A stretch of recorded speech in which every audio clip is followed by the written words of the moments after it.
I would say that if you ask the question, is Canada better off? Is the average Canadian family better off? Is our democracy in better shape? Is the environment better protected? Is Canada more respected on the world stage? I think we'd have to say, and Canadians are beginning to say, the answer is no.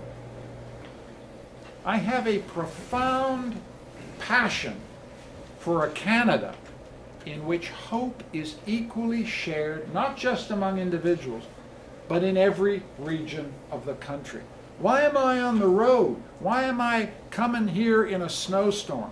Because I believe in hope and opportunity here in Bathurst, here in Miramichi, here in Caracat.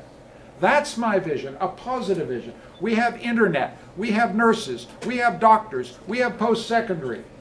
We have federal investment in jobs in the region. We don't believe in a Canada in which all the hope has gone down the road to Montreal and Halifax and Vancouver. That's not my Canada. That's not your Canada. That's what I've come here to say to you today. I don't know when we're going to have an election, and I frankly don't care anymore. What I have to do is give you a good, optimistic, hopeful, fiscally responsible, environmentally sustainable alternative to what I think is a terrible government.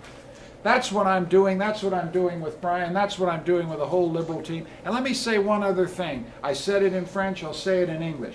You've got two choices in the next election, not 4 or 5. You've got two choices. If you vote for the NDP in this region, if you vote for the Bloc in Quebec, if you vote for the Greens, as sure as I'm standing here, you will get 4 more years of Stephen Harper. If you want a liberal, responsible, compassionate, environmentally sustainable alternative, you got to go through the red door next time. That's the message. I need your help to get that message out to all of your neighbors, all of your friends, your fellow citizens, people who love this region as much as you do. It's a message of hope. It's a message of optimism. And don't forget one thing. When the time comes, don't lose faith. We can win, we must win, and we will win. Thank you so much for that. Sure, is in bad shape across the province and our cities. And that stimulus money that came out last time looks like it's the end of it in October. But we need more. Our infrastructure is going to pieces because of the aging. And the federal government, I hope, will be there to help us with our needs in the future. Our record in providing the gas tax to municipalities.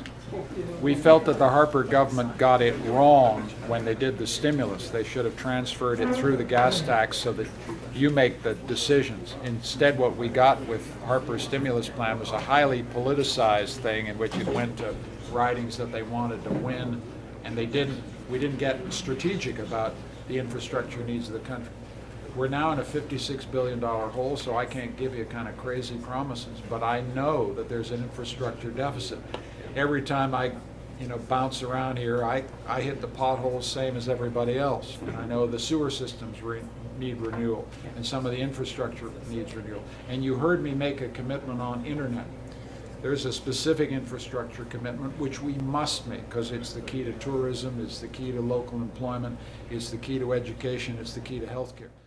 We have got to get a strategic municipal infrastructure fund going when we get into office, because it creates jobs, it creates employment, and we got to route it through the municipalities. That is, instead of a Ottawa-directed fund, we got to channel it down to you, Mr. Mayor, for one very simple reason. You carry the can.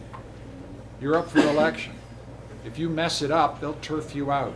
So there's democratic accountability built into a federal infrastructure fund that transfers down to municipalities, and that's how I see us doing it. I'm not going to make you rosy promises, but I know that you're the guys who make better decisions about how to allocate short infrastructure funds to your community than anybody in Ottawa.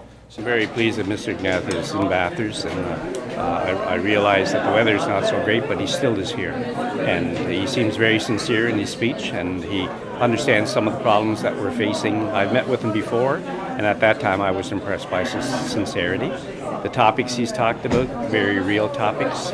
Once he sets his agenda for the next election, he could become the Prime Minister of Canada. And Election right across the country.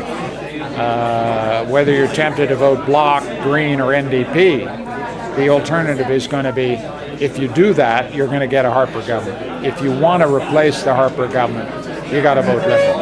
I've got a lot of respect for people who vote NDP. I got a lot of people who respect and vote Green. But if you want environmental sustainability, if you want economic development in the region, the only choice you're going to have in the next election that's going to get you a government, as opposed to a protest vote, is to vote for the Liberal Party of Canada.